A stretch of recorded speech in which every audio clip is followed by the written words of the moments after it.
Hello everybody, Awesome Dante here. Today I'm going to show you the Bandit monster that I've created for the MythicMobs resources. Most of you already know that I'm notorious for having low hard drive space, so I'm going to go ahead and get this video underway with. Alright, so first we're going to go ahead and spawn the Bandit. Let's see, Bandit. Now, when he spawns, he already stole money from me. Alright, so when he spawns, he's going to spawn a group of 3 monsters. You can change this, obviously, in the skill file. So you have a bow bandit, you have a sword bandit, and another sword bandit. You can change however, whatever. This is MythicMobs, you can change anything. But basically, they're set right now for method 2 of mugging, which is incremental mugging. I have them set to steal $20 from you, each of them.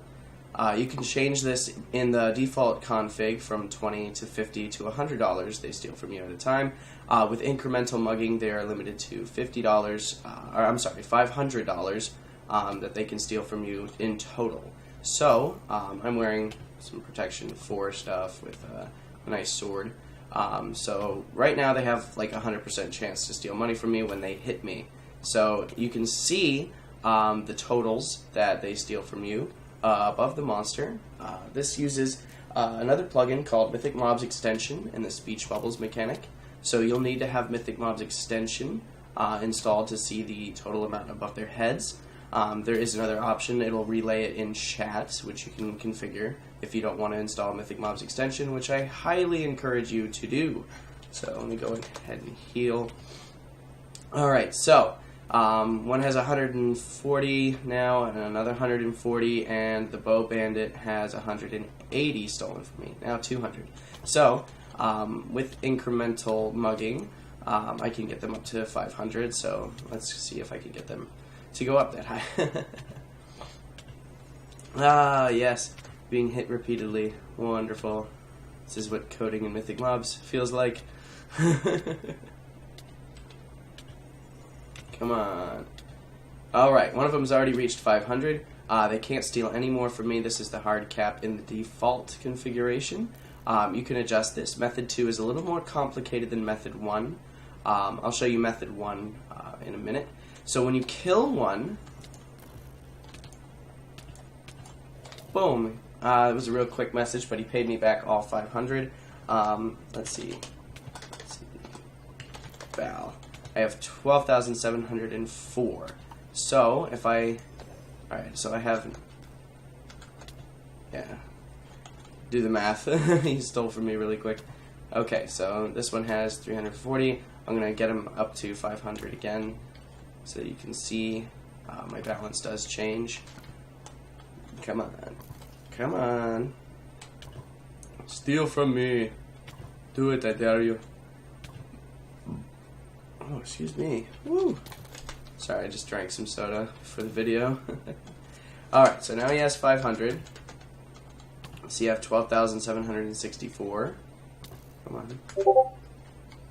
And it does not change because he's reached his limit. So, if I kill him, get 500 back. There we go. I get $500 more. Now you can also add money for killing the monster itself. You just add that in his drops. It's not that hard. I mean, I'm sure there's videos on how to do that, or at least in the manual there's definitely some example to show you how to do that. It's very easy. Okay, so now what I'm going to do is I'm going to switch over to method 1. Let me go ahead and switch it. Takes a little bit. Got to do it for all 3 monsters, and let's enable method 1.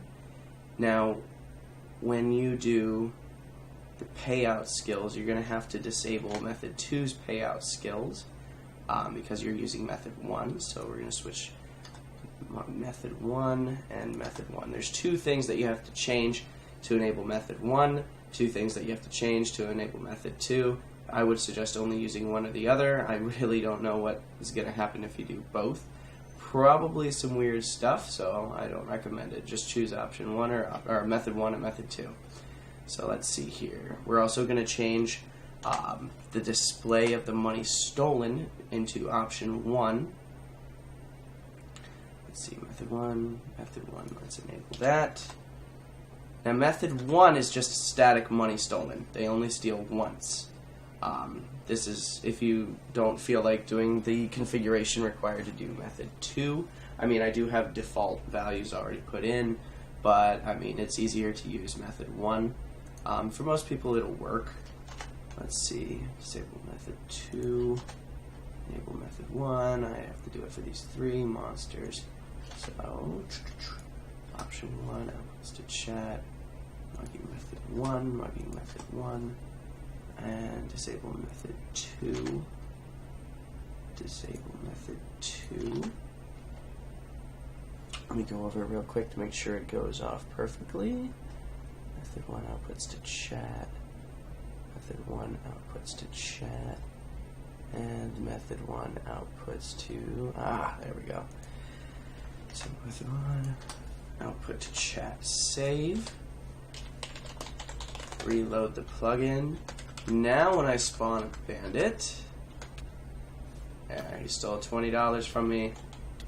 Bandit 1 now has $20, Bow Bandit now has $20, and Sword Bandit 2 now has $20. They can only steal once from me. When I hit them to pay out, come on, I get $20 back, $20 back, and $20 back. And you can see I've got my $20 from 3 of them. That's $60. You can see the difference right there. Pretty easy mob to use. I've commented the skill file and the mob file pretty heavily, so you shouldn't be confused too hard. The configuration for both the mob file and the skills file at the bottom has a direct link to message me directly in MythicMobs if you have any questions about the mob or how it works, or if you just need help setting up method 2, because I know the configuration for it might be a little bit complicated for new users. It's simple to understand, and once you grasp how to use method 2, all it requires is a little bit of math, and you'll be able to figure out how to add more values or raise the cap from there. Anyway, I hope you guys enjoy it. Have a great time, and keep on using MythicMobs, man. Alright, you take care. Bye.